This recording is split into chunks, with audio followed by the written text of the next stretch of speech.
بسم اللہ الرحمن الرحیم۔ ہارون الرشید کا ایک بیٹا تھا جس کی عمر تقریباً 16 سال کی تھی۔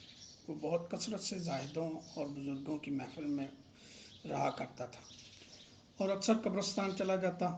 وہاں جا کر کہتا کہ تم لوگ ہم سے پہلے دنیا میں تھے، دنیا کے مالک تھے، لیکن اس دنیا نے تمہیں نجات نہ دی حتیٰ کہ تم قبروں میں پہنچ گئے۔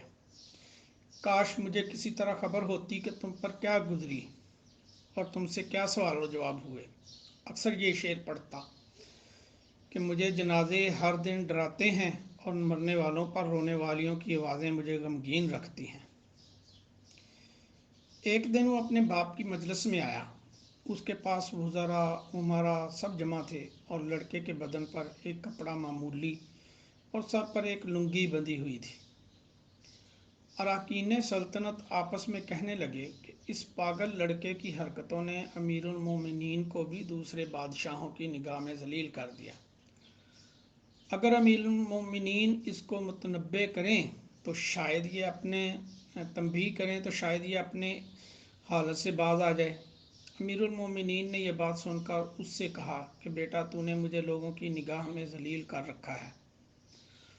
اس نے یہ بات سن کر باپ کو تو کوئی جواب نہیں دیا، لیکن ایک پرندہ وہاں بیٹھا تھا۔ اس کو کہا کہ اس ذات کا واسطہ جس نے تجھے پیدا کیا، تو میرے ہاتھ پر آ کر بیٹھ جا۔ وہ پرندہ وہاں سے اڑ کر اس کے ہاتھ پر آ کر بیٹھ گیا۔ پھر کہا اب اپنی جگہ پہ چلا جا، تو وہ واپس چلا گیا۔ اس نے کہا کہ اب آپ کے اور میرے درمیان جدائی اختیار کر لوں، یہ وقت آ گیا ہے۔ یہ کہہ کر وہاں سے چل دیا اور ایک قرآن شریف صرف اپنے ساتھ لیا۔ چلتے ہوئے ماں نے ایک بہت قیمتی انگوٹھی بھی اس کو دے دی کہ احتیاط کے وقت فروخت کر کے اس کو کام میں لائے۔ وہ یہاں سے چل کر بصرہ پہنچ گیا اور مزدوروں میں کام کرنے لگا۔ ہفتہ میں صرف ایک دن شنبہ کو ہی مزدوری کرتا اور 8 دن تک وہ مزدوری کے پیسے خرچ کرتا اور 8ویں دن پھر شنبہ کو ہی مزدوری کر لیتا اور 1 درہم اور 1 وانک یعنی درہم کا چھٹا حصہ مزدوری لیتا، اس سے کم یا زیادہ نہ لیتا۔ 1 وانک یا دانک روزانہ خرچ کرتا۔ ابو عامر بصری رحمۃ اللہ علیہ کہتے ہیں کہ میری ایک دیوار گر گئی تھی، اس کو بنوانے کے لیے میں کسی معمار کی تلاش میں نکلا۔ کسی نے بتایا ہوگا کہ یہ شخص بھی تعمیر کا کام کرتا ہے۔ میں نے دیکھا کہ نہایت خوبصورت لڑکا بیٹھا ہے، ایک زنبیل پاس رکھی ہے اور قرآن شریف دیکھ کر پڑھ رہا ہے۔ میں نے اس سے پوچھا کہ لڑکے مزدوری کرو گے؟ کہنے لگا کیوں نہیں کریں گے، مزدوری کے لیے تو پیدا ہوئے ہیں۔ آپ بتائیں کیا خدمت مجھ سے لینی ہے؟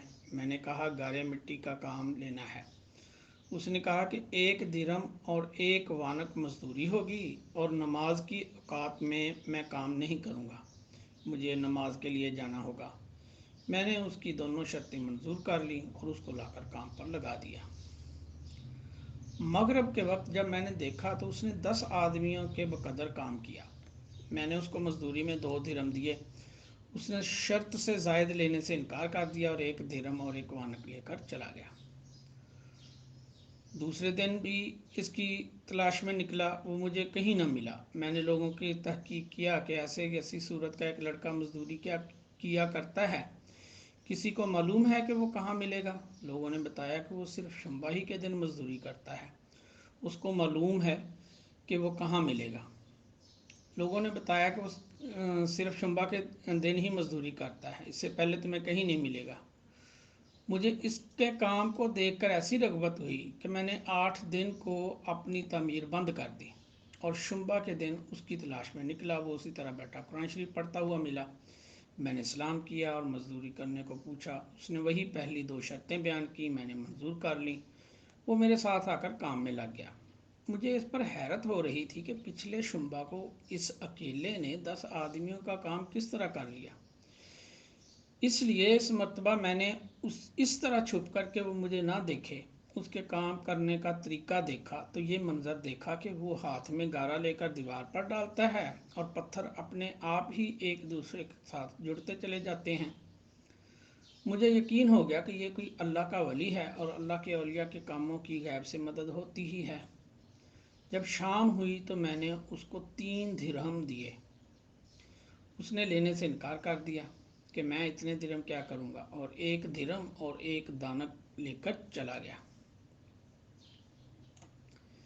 میں نے 1 ہفتہ پھر انتظار کیا اور تیسرے شنبہ کو بھی اس کو تلاش میں نکلا، مگر وہ مجھے نہ ملا۔ میں نے لوگوں سے تحقیق کیا، ایک شخص نے بتایا کہ وہ 3 دن سے بیمار ہے، فلاں ویرانہ جنگل میں پڑا ہے۔ میں نے ایک شخص کو اجرت دے کر اس پر راضی کیا کہ وہ مجھے اس جنگل میں پہنچا دے۔ وہ مجھے ساتھ لے کر اس جنگل ویران میں پہنچا تو میں نے دیکھا کہ وہ بے ہوش پڑا ہے، آدھی اینٹ کا ٹکڑا سر کے نیچے رکھا ہوا ہے۔ میں نے اس کو سلام کیا، اس نے جواب نہ دیا۔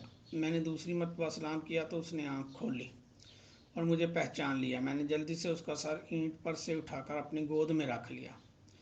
اس نے سر ہٹا لیا اور چند شعر پڑھے، جن میں سے 2 یہ ہیں: میرے دوست، دنیا کی نعمتوں سے دھوکے میں نہ پڑ، عمر ختم ہوتی جا رہی ہے اور یہ نعمتیں سب ختم ہو جائیں گی۔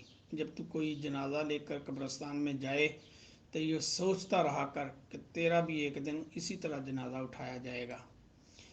اس کے بعد اس نے مجھ سے کہا، ابو عمر، جب میری روح نکل جائے تو مجھے نہلا کر میرے اسی کپڑے میں مجھے کفن دے دینا۔ میں نے کہا، میرے محبوب، اس میں کیا حرج ہے کہ میں تیرے کفن کے لیے نئے کپڑے لے آؤں؟ اس نے جواب دیا کہ نئے کپڑوں کے لیے زندہ لوگ زیادہ مستحق ہیں۔ یہ جواب حضرت ابوبکر صدیق رضی اللہ تعالیٰ عنہ کا جواب ہے۔ انہوں نے بھی اپنے وصال کے وقت یہی فرمائش کی تھی کہ میری انہی چادروں میں کفن دے دینا، اور جب ان سے نئے کپڑے کی اجازت چاہی گئی تو انہوں نے یہی جواب دیا تھا۔ لڑکے نے کہا کہ کفن تو پرانا ہو یا نیا، بہرحال بسیدہ ہو جائے گا۔ آدمی کے ساتھ تو صرف اس کا عمل ہی رہتا ہے، اور یہ میری لنگی اور لوٹا قبر کھودنے والے کو مزدوری میں دے دینا، اور یہ انگوٹھی اور قرآن شریف ہارون الرشید تک پہنچا دینا، اور اس کا خیال رکھنا کہ خود انہی کے ہاتھ میں دینا، اور یہ کہہ کر دینا کہ ایک پردیسی لڑکے کی یہ میرے پاس امانت ہے، اور وہ آپ سے یہ کہہ گیا ہے کہ ایسا نہ ہو کہ اسی غفلت اور دھوکے کی حالت میں آپ کی موت آ جائے۔ یہ کہہ کر اس کی روح نکل گئی۔ اس وقت مجھے معلوم ہوا کہ یہ لڑکا شہزادہ تھا۔ اس کے انتقال کے بعد اس کی وصیت کے موافق میں نے اس کو دفن کر دیا اور دونوں چیزیں گورکن کو دے دیں، اور قرآن پاک اور انگوٹھی لے کر بغداد پہنچا، اور قصر شاہی کے قریب گیا تو بادشاہ کی سواری نکل رہی تھی۔ میں ایک اونچی جگہ کھڑا ہو گیا۔ اول ایک بہت بڑا لشکر نکلا جس میں تقریباً 1000 گھوڑے سوار تھے۔ اس کے بعد اس طرح ایک کے بعد دیگرے 10 لشکر نکلے، ہر ایک میں تقریباً 1000 سوار تھے۔ 10ویں جتھے میں خود امیر المومنین بھی تھے۔ میں نے زور سے آواز دے کر کہا، اے امیر المومنین، آپ کو حضور اقدس صلی اللہ علیہ وسلم کی قرابت رشتہ داری کا واسطہ، ذرا سا توقف کر لیجئے۔ میری آواز پر انہوں نے مجھے دیکھا تو میں نے جلدی سے آگے بڑھ کر کہا کہ میرے پاس ایک پردیسی لڑکے کی یہ امانت ہے جس نے مجھے وصیت کی تھی کہ یہ دونوں چیزیں اب تک پہنچا دوں۔ بادشاہ نے ان کو دیکھ کر پہچان لیا، تھوڑی دیر سر جھکایا، ان کی آنکھ سے آنسو جاری ہو گئے، اور ایک دربان سے کہا کہ اس آدمی کو اپنے ساتھ رکھو، جب میں واپسی پر بلاؤں تو میرے پاس پہنچا دینا۔ جب وہ باہر سے واپسی مکان پر پہنچے تو محل کے پردے گروا کر دربان سے فرمایا، اس شخص کو بلا کر لاؤ، اگرچہ وہ میرا غم تازہ ہی کرے گا۔ دربان میرے پاس آیا اور کہنے لگا، امیر المومنین نے بلایا ہے، اور اس کا خیال رکھنا کہ امیر المومنین پر صدمے کا بہت اثر ہے۔ اگر تم 10 باتیں کرنا چاہتے ہو تو 5 پر ہی اکتفا کرنا۔ یہ کہہ کر وہ مجھے امیر المومنین کے پاس لے گیا۔ اس وقت میں امیر بالکل تنہا بیٹھے تھے۔ اس سے فرمایا کہ میرے قریب آ جاؤ۔ میں قریب جا کر بیٹھ گیا۔ کہنے لگے، تم میرے اس بیٹے کو جانتے ہو؟ میں نے کہا، جی ہاں، میں ان کو جانتا ہوں۔ کہنے لگے، وہ کیا کام کرتا تھا؟ میں نے کہا، گارے مٹی کی مزدوری کرتے تھے۔ کہنے لگے، تم نے بھی مزدوری پر کوئی کام اس سے کرایا ہے؟ میں نے کہا، کرایا ہے۔ کہنے لگے، تمہیں اس کا خیال نہ آیا کہ اس کی حضور اقدس صلی اللہ علیہ وسلم سے قرابت تھی، کہ یہ حضرات حضور صلی اللہ علیہ وسلم کے چچا حضرت عباس کے اولاد ہیں؟ میں نے کہا، امیر المومنین، پہلے اللہ جل شانہ سے معذرت چاہتا ہوں، اس کے بعد آپ سے عذر خواہ ہوں۔ مجھے اس وقت اس کا علم ہی نہ تھا کہ یہ کون ہے۔ مجھے ان کے انتقال کے وقت ان کا حال معلوم ہوا۔ کہنے لگے، تم نے اس ہاتھ سے اس کو غسل دیا؟ میں نے کہا، جی ہاں۔ کہنے لگے، اپنا ہاتھ لاؤ۔